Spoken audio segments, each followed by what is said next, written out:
습니다. 언약궤를 성전으로 이런 제목을 가지고 열왕기상 8장 5절부터 11절 말씀 함께 은혜를 나누기를 원합니다. 여러분, 이사 많이 해보셔야 됩니다. 이사할 때 우리가 살 곳을 먼저 장만을 하고 살집을 장만을 하고 우리가 이사를 가는데, 그게 월세가 됐든 전세가 됐든 집을 사서 들어가든지 간에 우리가 이사를 합니다. 요즘은 참 이사하는 게 참 수월해졌어요. 이삿짐센터, 포장이사 맡기면 아주 그냥 쉽게 이사할 수 있는데, 예전에 60년대, 70년대, 80년대, 90년대 중반까지만 해도 이사를 하면은 참 힘들었어요. 그래서 친구들이, 친척들이, 이웃들이 와서 도와줬어요. 이삿짐을 싸고 같이 그 짐들을 날라주고 했는데, 여러분, 이사 다 마치고 나면 뭐 해요? 방바닥에다가 신문지 깔고 짜장면 파티하죠. 조금 괜찮으면 탕수육. 그래서 파티를 했던 생각이 나는데, 여러분, 우리 하나님도 거처할 집을 마련한 후에 이사를 하는 그러한 내용이요, 성경에 기록이 되어 있어요. 제일 처음 하나님께서 집을 장만하십니다. 그게 모세 시대 때 이스라엘 백성들이 애국 이집트에서 탈출해서 나온 다음에 광야에 있을 때에 하나님께서 그의 종인 모세를 시내산에, 호렙산에 부르십니다. 그래서 하늘의 모형, 하늘나라, 그 하늘나라 하나님의 집, 하나님의 집의 모형을 알려주시고, 모세야 모세, 그러니까 산을 내려가거들라 내 집을 좀 지어다오. 예, 하나님 알겠습니다. 내려갔어요. 내려가서 집을 지은 게 바로 하나님의 집 성막. 따라서 하겠습니다. 성막. 성막이 뭐냐? 말 그대로 성스러운 천막이라 이거예요. 하나님이 계시는, 하나님이 거기에 임재해 계시는 하나님의 집, 회막이라고도 하고 성막이라고도 하고 하는 그 집을 하나님께서 모세로 하여금 지게 하셨어요. 자, 근데 그 집이요, 생각을 해보세요. 그 집은 광야 사막 한복판에다가 지어놨기 때문에 바람이 불면 어떻게 돼요? 햇빛이 불면 날아가 버리죠. 조립식으로 지었어. 아주 간단하게 지었어. 그리고 이동식이에요. 자, 이제 됐다. 다른 동네로, 다른 지역으로 이사 가자. 그러면 하나님의 명령이 떨어지면 이스라엘 백성들과 함께 이 천막을 걷어가지고 또 다른 데 가가지고 천막을 쳐야 돼. 그게 하나님의 집인 성막인데, 그렇게 광야 40년 동안 하나님의 집을 옮겨 다니면서 이렇게 집을 세웠다, 걷었다, 다시 세웠다, 이렇게 이동식 천막에서 하나님이 계셨다 이 말이에요. 그러다가 하나님께서 이스라엘 백성에게 약속하신 가나안 땅, 지금의 이스라엘 그 땅에 들어가서 그러면 하나님의 집은 어떠했나? 여전히 사사시대 기간에 370년 동안 하나님의 집은 여전히 천막 형태의 임시 거처였어요. 그런 형태로 자그마치 480년 동안 하나님이 계시는 그 집, 처음에는 천막이었고 또 이후에도 형태가 그리 좋지 않았어요. 성소라고 하지만 그런 천막의 모습 그대로 있어요. 그래서 성경에 보니까 정말 제대로 된 하나님의 집 성전이 없는 것을 어떤 한 사람이 너무나도 안타깝게 생각한 사람이 있어요. 너무나도 하나님께 죄송한 거예요. 그 사람이 누구다? 다윗이 여러분 사무엘하 7장 2절에 보면 나단 선지자에게 다윗이 왕이 되었을 때 그 이야기를 합니다. 왕이 선지자 나단에게 나는 백향목 궁에 거하거늘 하나님의 궤는 휘장 가운데 있도다. 나는 왕으로서 백향목으로 지은 금으로 치장하고 아름답게 보석으로 치장한 왕궁에 나는 지금 살고 있는데 하나님의 이 언약궤, 하나님의 말씀이 들어있는 그 언약궤, 그는 휘장 가운데, 휘장이 뭐예요? 이런 커튼이에요, 커튼. 네? 그런 천막에 여전히 하나님의 집이 아주 볼품없게 그렇게 있는 것에 대해서 다윗은 마음속에 너무 송구한 거예요.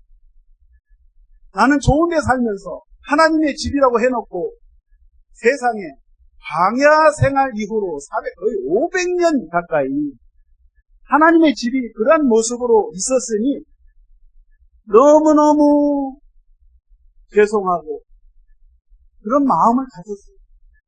여러분, 저와 여러분이 하나님을 예배하고 섬길 때, 신앙생활할 때 주 앞에서 그러한 마음을 가져야 될 줄을 믿습니다.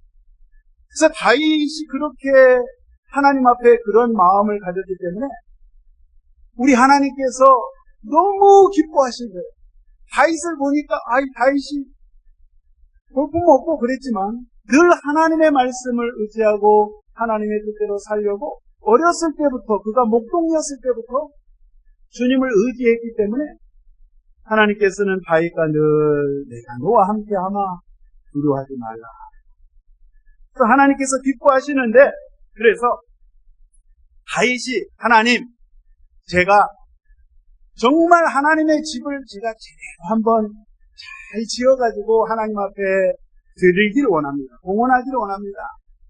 그렇게 말씀드렸더니 하나님께서 뭐라고 말씀하시냐면 사랑하는 아들 다윗아 너는 안 된다. 네 손으로는 내 집을 짓지 말라. 너의 아들 솔로몬 때에 내가 짓게 하리라. 왜 하나님께서 다윗에게 하나님의 집 성전을 건축하는 것을 허락지 아니했나요? 다윗은 어려서부터 전쟁터에 나갔어요. 그래서 수많은 전쟁 전투를 하면서 그 손에 피를 많이 묻혔기 때문에 하나님께서 허락지 아니하시고 너의 마음은 알겠지만 내가 너의 아들 솔로몬을 통해서 나의 집을 건축하도록 하게 하마. 그렇게 하신 거예요. 그렇게 하셔서 이제 다윗은 그 아들 솔로몬이 성전을 잘 건축할 수 있도록 성전에 필요한 모든 재료를 철저하게 준비를 합니다. 그래서 성경에 보니까요, 이스라엘 온 백성들이 또 이방 사람, 그때는 다른 족속들도 있었어요. 그 사람들과 함께 동원돼가지고, 여기 기록이 보니까 성전을 짓는데 동원된 일꾼이 15만 3천. 몇 명이요? 15만 3천. 옛날, 요즘도 큰 숫자인데 15만 3천 명이 동원돼가지고, 자, 하나님의 성전을 짓습니다. 짐을 나르는 짐꾼이 7만 명. 그리고 산에 올라가가지고 그 돌산에서 돌을 캐야 돼. 채석장에 그 채석, 돌을 채취하는 사람이 기록해 보니까 8만 명. 이 성전을 짓는데 감독하는 관리자가 3,600명. 이스라엘 이 땅은요, 나무가 좋은 나무가 없어요. 우리나라 옛날에 조선시대 때 경복궁 지을 때 그 소나무, 아름드리 소나무, 어디서 왔어요? 강원도에서 왔어요. 강원도. 마찬가지로 이스라엘에 나무가 좋은 나무가 없다 보니까 저 위쪽에 레바논에 잣나무, 백향나무 이런 나무를 가지고 왔답니다. 가지고 올 때 어떻게 왔냐? 중간에 막 산이 있고 그러니까 못 끌고 지금처럼 무슨 트럭이 있었던 것도 아니고 그래가지고 지중해 바다를 통해 가지고요 뗏목식으로 끌고 와가지고 요빠 항구, 지금의 테라비브 그 보시죠? 그 옆에 요빠라는 항구가 있어요. 거기에다가 그 나무를 가지고 이제는 육로로 예루살렘까지 실어날랐어요. 그러니까 7년 6개월에 걸쳐서 이 수많은 사람들이 동원돼 가지고 이제 드디어 하나님의 집인 성전, 하나님께 예배드리고 제사드리는 이 성전을 완성을 했어요. 그래서 오늘 드디어 하나님의 집 이 성전을 다 건축해 놓고 오늘 이사하는 날, 집들이 하는 날, 그 내용이 오늘 함께 읽은 본문의 말씀 열왕기상 8장의 내용입니다. 자, 1절에 한번 보도록 하겠습니다. 솔로몬이 모든 사람들을 다 모아놓고 야훼의 언약궤를 다윗성 시온에서 내고 올라왔다. 이렇게 기록을 하고 있습니다. 자, 왕 솔로몬이 이스라엘 백성들 각 지파별로 다 모여. 오늘 드디어 이삿짐 나르는 날이다. 그 말이에요. 근데 중요한 거는 성전에 하나님께 예배드리는 모든 성물, 여러분 그 성전을 지으면 하나님 앞에 제사 드리려는 기구들이 많이 있어요. 번제단이 있었고 물두멍이 있었고 그 성소 안에 금 등대가 있었고 그 안을 밝혀야 되니까 금속대 떡상이 있었고 향단이 있고 이러는데 이런 성물보다도 가장 중요한 게 오늘 여러분 6절 말씀해 보시면 언약궤에 대해서 나옵니다. 제사장들이 야훼의 언약궤를 그 초소로 메어드렸다.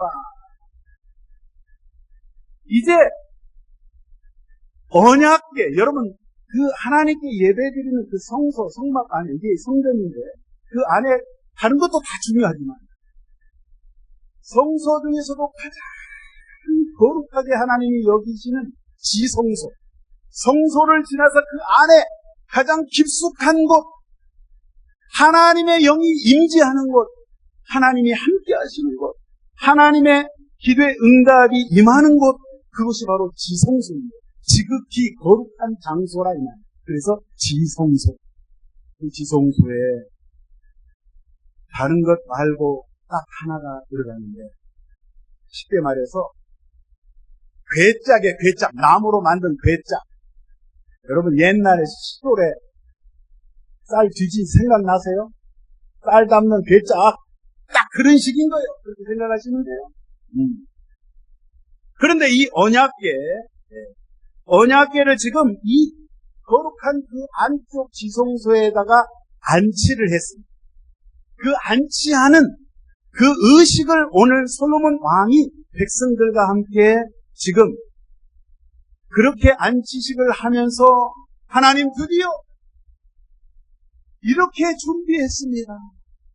하나님 영광을 받으시옵소서라고 하나님 앞에 지금 성전을 봉헌하는 그 내용이 지금 8장에 자세히 기록되어 있는 이 8장 내용에 하나님께서 저와 여러분에게 오늘날 특별히 무엇을 말씀하시기 위해서 이 8장을 우리에게 주셨는지 한번 살펴보겠습니다. 2절을 보겠습니다. 이스라엘 모든 사람이 다 에다니몰 곧 7째 달 절기에 솔로몬 왕에게 모이고 따라 하겠습니다. 7째 달 절기에 솔로몬 왕이 성전을 봉헌하는데 아무 날 아무 시에 하는 것이 아니라 여기 보니까 7째 달 절기에 맞춰가지고 지금 하나님께 성전을 봉헌합니다. 일곱째 달 이 절기라는 것은 이스라엘 7개 절기 명절 가운데 가장 끄트머리 마지막 절기인 초막절을 이야기합니다. 다시 말해서 장막절을 의미합니다. 여러분, 초막절, 장막절은, 이 명절은 무슨 절기냐면 과거에 이스라엘 백성들이 광야에서 살 때에 그 사막에 무슨 아파트가 있어요. 무슨 빌라가 있어요. 아무것도 없어. 그런 상황 가운데 움막을 짓고 살았어요. 200만 이상 되는 이스라엘 백성들이 움막을 짓고 그 초막을 짓고 그냥 나무까지 주워다가 대충 얼기설기 이렇게 그 집이라고 할 수가 없어. 그렇게 살아 40년을 지내는 동안에 우리 하나님께서 그런 가운데서도 우리를 지켜 보호해 주신 것에 너무너무 감사해서 그거를 기념해서 지키는 명절이 바로 장막절 또는 초막절이라고 합니다. 그러면 이스라엘 백성들이 이렇게 보니까 그럼 이스라엘 백성만 초막에서 장막에서 살았냐? 아니요. 제가 말씀드렸잖아요. 우리 하나님도 천막에서 40년 동안 사셨다. 우리 하나님, 온 세계 만물을 창조하신 그 위대하신 하나님, 전능하신 하나님이 어디 살 곳이 없어서 그 천막에서 사시냐 이 말이에요. 그렇게 하신 것은 우리 사람들, 죄 많은 인간들의 죄를 사해 주시기 위해서 그 조그만 천막을 하나 지어놓고 모세로 하여금 짓게 하시고 내가 거기에서 너희를 만나주마. 하나님과 인간들의 만남의 장소로 하나님께서 그 천막을, 성막을 짓게 하신 거예요.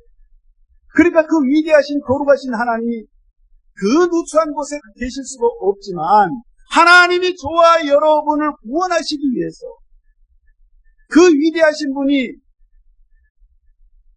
눈높이를 낮추셔가지고 우리 수준에다가 맞추셔서 이스라엘 백성들이 너희들 지금 장막에 천막치고 살지? 나 역시 천막치고 산다!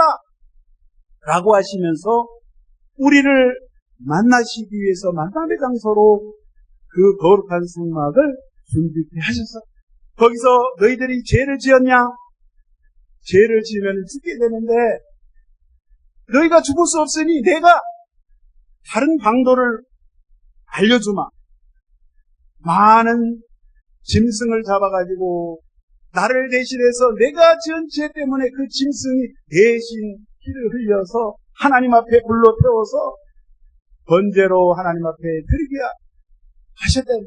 그렇게 해야 우리의 죄가 사해지기 때문에, 그렇게 해야 하나님을 만날 수 있기 때문에 하나님께서 그렇게 해주신 것.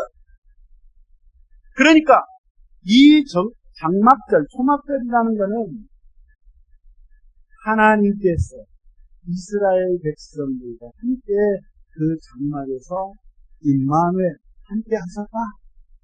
그래서 이스라엘 백성들이 그거에 감사해서 하나님, 우리가 잊지 않고 하나님 앞에 이렇게 장막절, 초막절 절기를 지킵니다. 그렇게 하셨던 거예요. 그래서 그 절기에 맞춰서 하나님의 장막인 이 성전을 지금 의리의리하게 지금 지었잖아요. 금, 은, 동, 그 다음에 수많은 돌을 갖다가 지금 멋지게 지어서 하나님 앞에 봉헌할 때 이 장막절에 맞춰서 하나님 앞에 드린 거라 이 말이에요. 솔로몬이 그렇게 했어요. 또 한 가지는 이 초막절, 장막절의 의미가 예수님 시대로 우리가 가가지고 보면 예수님께서 이 초막절 절기에 내가 성령을, 하나님의 거룩한 영, 성령을 보내주시겠다고 선포한 그 말씀이 요한복음 7장 37절에 이렇게 기록을 하고 있습니다. 명절 끝날 곧 큰 날에 예수께서 서서 외쳐 이르시되 누구든지 목마르거든 내게로 와서 마시라. 나를 믿는 자는 성경에 이른과 같이 그 배에서 생수의 강이 흘러나오리라 하시니 이는 그를 믿는 자들이 받을 성령을 가리켜 말씀하시는 것입니다. 할렐루야. 자, 여기 보니까 명절 끝날, 곧 큰날, 이거 어떤 명절 말하면 이게 초막절입니다. 장막절 이 기간에 예수님께서 목마른 자들아 내게로 오라. 너희의 그 가람, 목마름을 내가 해결해 주마. 예수인 나를 믿는 자는 성경에 이른과 같이 그 배에서 생수의 강이 흘러넘치는 것인데 그것이 바로 성령이라 이 말이에요. 예수님이 왜 갑자기 이 말씀을 물 이야기를 하시고 성령 이야기를 하셨냐면 이 초막절에 원래 이 예수님 당시에 초막절 절기를 어떻게 지켰냐면요. 그 밤이 되면 성전에 불을 다 이렇게 밝힙니다. 저기 이제 전기불이 있으니까 그때는 등잔불로 다 환하게 밝히는데 그때 당시에 예수님 시대의 이 헤롯 성전은요 규모가 어마어마하게 컸어요. 그래가지고 저 이방인들 아니 여인의 뜰까지 거기까지 그냥 불을 환하게 밝힌 거예요. 그것은 어둠 가운데 있는 우리 인생에게 주님께서 빛으로 하나님이 빛을 비추심으로 말미암아 모든 것이 다 떠나간다는 그런 의미를 가지고 있습니다. 또 한 가지 이 장막절 기간에 예수님 시대에 이야기합니다. 제사장들이 실로암 연못에 갔어요. 물동이를 들고 갑니다. 실로암 연못에 물을 다 길어다가 성전 제단에다가 막 부어요. 매일같이 7일 동안 물을 막 부었어요. 그러니까 성전에서 물이 계속 찰찰찰찰 막 흘러넘치는 거예요. 성전에서 물이 막 호수같이 흘러넘칩니다. 그 광경을 사람들이 봅니다. 그런 이벤트를 했어요. 실질적으로. 왜 그랬냐면 이스라엘 백성들이 생각할 때 우리 조상들이 저 광야에서 사막 한가운데 물이 없어서 목말라 하고 힘들어할 때 우리 하나님 야훼께서 우리에게 물을 주셨다. 너무너무 감사해서 그걸 잊지 않고 하나님 앞에 이 장막절 기간에 그렇게 행했다. 또 한 가지는 이제 이 이스라엘 땅 가나안 땅에 들어와서 정착하여서 사는데 농사를 짓는단 말이에요. 비가 안 오고 물이 없으면 농사 못. 그러니까 하나님 농사 잘 되게 해주시옵소서 그런 마음으로 기도하는 마음으로 그렇게 그런 의식을 했다 이 말이에요. 물론 좀 미신적인 것도 있었고 예수님께서 그 광경을 물이 흘러나오는 그것을 보시고 너희들이 미신적으로만 하나님 앞에 그렇게 예배할 것이 아니라 제사할 것이 아니라 진정한 생수는 바로 우리 주 예수 그리스도가 참 생명의 물이 되심을 주님이 말씀하시고 그 예수를 통하여서 너희들의 영적인 가람, 영적인 문제, 죄의 문제를 해결받을 수 있다라고 주님이 말씀하시면서 나를 믿는 자는 그 배에서 생수가 넘쳐난다. 성령으로 저와 여러분을 향해서 여러분 성령의 사람이 될 것을 하나님의 사람이 될 것을 그렇게 말씀하고 계시는 줄로 믿습니다. 그래서 여러분 이 초막절, 장막절에 솔로몬 왕이 이 절기에 맞춰서 하나님 앞에 성전을 하나님 앞에 봉헌했다는 그 영적인 의미는 뭐냐? 이제는 너희가 성전이 되어서 하나님 앞에 드려지는 삶을 살라. 이 말씀이에요. 예수님이 왜 오셔서 성령을 이야기하시고 왜 그 영적인 물을 이야기하셨겠어요? 이제는 너희들이 너희 장막, 저와 여러분이 장막을 입고 있어요. 육체의 장막. 여러분, 이 육체의 장막은 시간이 되면 이거 벗어버리게 돼 있어요. 누구도 장담할 수 없어요. 나는 80년 삽니다. 나는 100년 삽니다. 120년. 아무리 오래 살고 싶어도 하나님이 부르시면 이 육체의 이 고깃덩어리 장막은 무너지고 하나님께서 새롭게 지으신 장막, 그 집에 저와 여러분이 들어가게 되는 줄로 믿습니다. 할렐루야. 그래서 오늘 말씀은 하나님께서는 세상에, 제가 아까 말씀드렸듯이 하나님이 세상에 계실 곳이 없어서 사람들이 사는 눈에 보이는 그 박고방이라 그래야 돼요. 옛날 말로 일본말. 그 초라한 집, 아니 의리하게 지었어도 마찬가지. 하나님은 거기다 가다 놓을 수 있어요. 그런 분이 아니시고. 그건 하나님께서 저와 여러분 수준에 맞추셔서 우리를 만나주시기 위해서 그렇게 하신 거다 이 말이에요. 그래서 지금 시대에는 여러분, 예수님께서 그 몸, 그분이 성전 되셔서 이 땅에서 십자가로 우리의 모든 죄악의 문제, 인류의 죽음의 문제까지 다 해결하시고 가시고 성령으로 오셨기 때문에 이제는 그 성령님, 예수의 영 되신 그 성령 하나님께서 저와 여러분을, 이 몸을 성전 삼고 계시기를 원하십니다. 그래서 여러분, 사도 바울을 통해서 일찍이 그들이 말씀하셨습니다. 고린도전서 3장 16절 이하에 너희는 너희가 하나님의 성전인 것과 하나님의 성령이 너희 안에 계시는 것을 알지 못하느냐. 저와 여러분은 이제 예수 그리스도를 구주로 믿은 순간부터 저와 여러분은 하나님의 영을 모시고 있는 장막이다, 성전이다. 믿으십니까?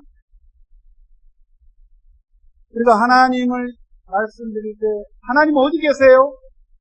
하늘에도 계시고 땅에도 계시고 바다에도 계시고 우주에도 계시고 다 계십니다. 그 하나님 어디 계세요? 하나님 너무 힘들어요. 제가 너무 고통 가운데 있어요.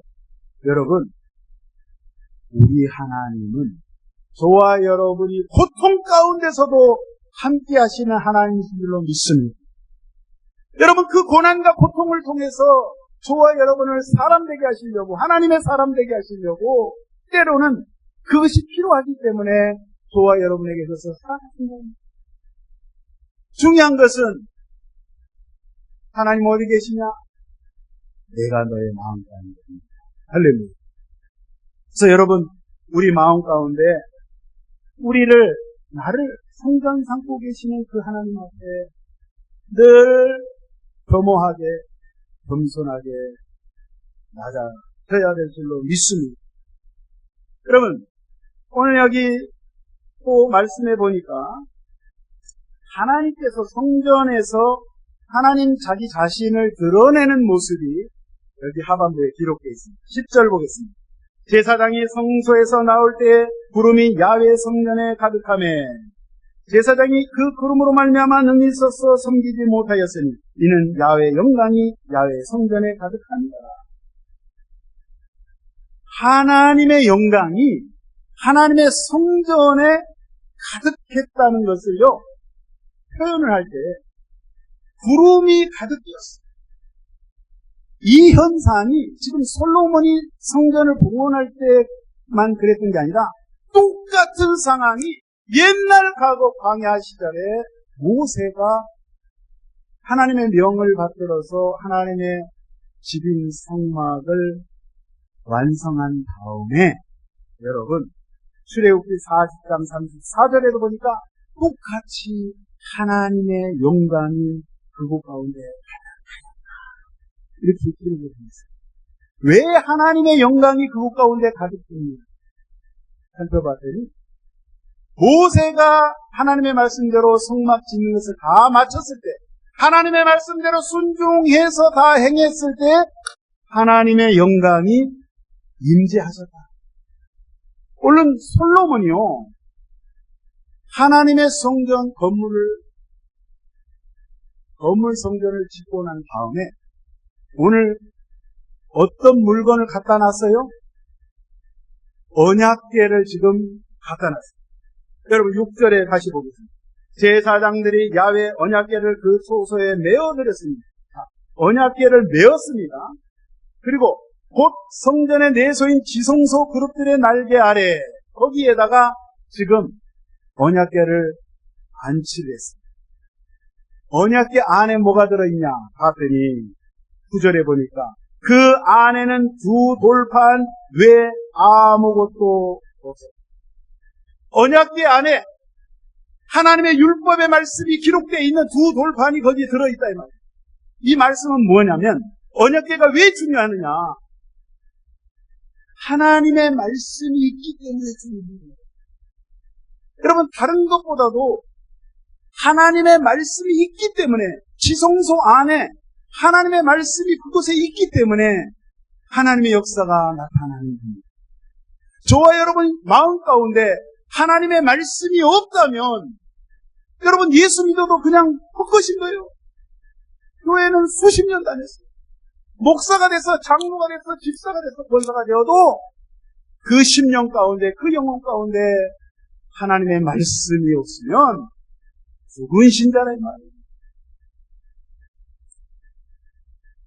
여러분 요즘 보면 전 세계 유대인들, 유대교회에서 저 예루살렘 옛날 성전이 있었던 그 자리, 성전이 무너지고 없다 이 말이에요.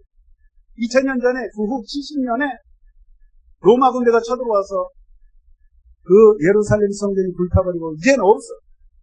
유대인들이 제사 지낼 곳이 없어. 2000년 동안 떠돌이 생활을 했어요. 그래서 유대인들의 꿈에도 목표는 뭐냐? 예루살렘 그 시온산에 하나님 앞에 제사 드리는 세 번째 성전이 제3성전을 짓는 것이 그 사람들의 돈 버는 이유고 공부하는 이유고, 그래 유대인들은. 제3성전을 짓는다고 다른 기물을 다 준비해놨다는 거예요. 번제단도 준비하고 향단도 준비하고 등대도 금등대도 준비하고 제사장들의 복장도 다 준비하고, 그리고 각 지파별로 DNA 검사해가지고 혈통을 다 따져서 그렇게 다 준비했어요. 언젠가는 지금 이슬람 사원이 있는 그 황금 사원 그거를 때려부시고 거기에 제3성전, 하나님께 제사드릴 그 성전을 세우겠다고 목표를 가지고, 그래서 지금 전쟁하는 거예요, 여러분. 왜 저 사람들이 저 전쟁을 하는지 아세요? 우리가 이해할 수 없는 부분이 많이 있죠. 아니, 그 정도 있으면 됐지. 왜 저렇게 그만하자는데 왜 끝까지 쫓아가서 저렇게 사람을 죽이고 저렇게 전쟁을 하느냐. 주변의 이슬람 나라들이 그 제3성전을 짓지 못하도록 방해를 하는 거예요. 그런데 여러분 중요한 거는 이 세 번째 성전을 지어도 그 사람들은, 그 이야기를 해요, 유대인들은. 제일 중요한 게 아까 뭐라 그랬어요? 모든 성물 가운데 언약궤, 법궤. 법궤가 있어야 돼. 법궤가 없으면은 안 돼. 그 지성소에다 안치를 해야 됩니다. 근데 그게 사라졌어. 주전 586년에 바벨론이 침공했을 때 그때 사라지고 없어요. 그 이후로 보이지 않아요? 헤롯 시대 때에도 사실 그게 없었어요. 여러분 생각을 해보세요.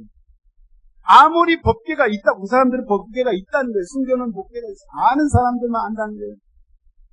그런데 법궤가 있다 한들 진짜 말씀 대신 우리 주 예수 그리스도가 빠져있는 그 성전은, 그 언약궤는 아무 의미가 없는 거예요. 그저 껍데기에 불과한 거예요. 소용이 없는 거예요. 유대인들은 그걸 알지 못하니까, 유대교에서는 예수를 그리스도로 인정하지 않으니까 안타까운 거예요. 그러나 저와 여러분, 오늘 이 시대를 살아가는 저와 여러분들은 하나님께서 저와 여러분의 몸을 성전 삼고 계시기 때문에 그 건물, 콘크리트, 대리석, 황금으로 지은 성전이 필요가 없다 이 말이야. 아무 쓸데가 없다. 제3성전, 제4성전 100개를 만들어놔도 아무 소용이 없다는 거예요.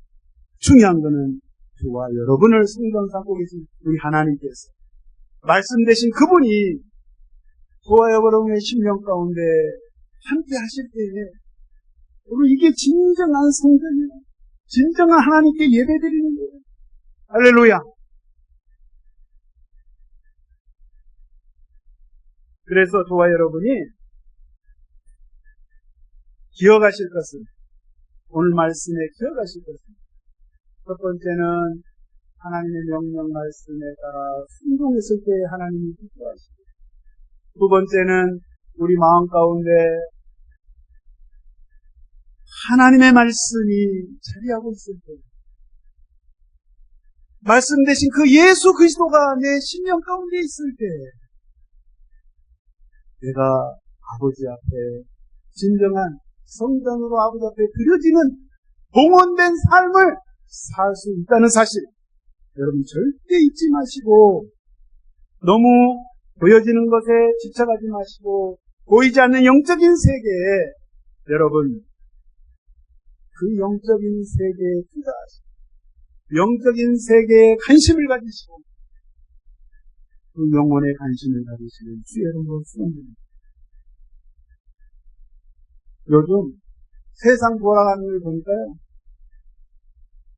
서초의 기근, 지진, 전쟁, 전염병, 여러분 코로나 그 팬데믹이 어디라고 여러분 생각해봤어요? 우리만 경험했어요. 예전에 물론 뭐 스페인 독감부터 시작해서 옛날 중세 때도 이런 게 많이 있었어요. 여러분 얼마 안 남았어요. 주님 오실 날이 심히 가까웠어요. 우리 저와 여러분이 말씀 붙잡고 늘 기도하며 하나님 주 오심을 바라봅니다. 사모합니다. 깨어 있으시기를 주의 이름으로 축원드립니다. 얼마 안 남았습니다. 여기서 천년 만년 살 것 같지만 절대 그렇지 않아요. 오늘 밤에라도 주님이 부르시면 내가 하던 일 다 손에 놓고 내가 가지고 있던 모든 것 다 놓고 떠나가야 되는 것이 우리의 인생입니다. 그런 거로 여러분 주님 말씀 앞에 정신 바짝 차리시고 남은 생에 하나님의 영광 위해서 하나님 말씀 따라 살아가시기를 주의 이름으로 축원드립니다. 기도합니다. 고마우신 우리 아버지, 은혜와 사랑을 참으로 감사합니다. 많고 많은 사람들 중에 하나님께서 저희들을 자녀 삼아 주시고 불러주시고 오늘 또 하나님의 말씀을 통하여 성령으로 우리를 진리의 길로 이끌어 주시니 너무나도 고맙고 감사합니다. 하나님 말씀을 붙잡고 이 영인을 깨우기 원합니다. 주님 도와주시옵소서. 이 한 주간도 주 예수의 이름으로 반드시 승리하며 주님만을 증거하며 살아갈 수 있는 귀한 시간들로 하나님 인도하여 주시옵소서. 감사드리며 예수님의 이름으로 기도하옵나이다. 우리 말씀 생각하시면서 주여 성령의 사람 되기